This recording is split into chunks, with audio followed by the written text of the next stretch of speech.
طير الزاج النذل دائما يتشلب بمن؟ بالبايعة، اللي يشتريه واللي يطي بيه سعر ويطون بيه اسعار عظيمة غالي.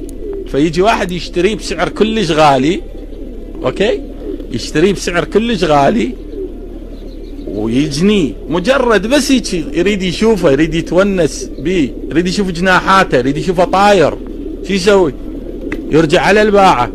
يترجم الشاعر هنا يقول: رجل يمنى ورجل عندك بذاك الصوب.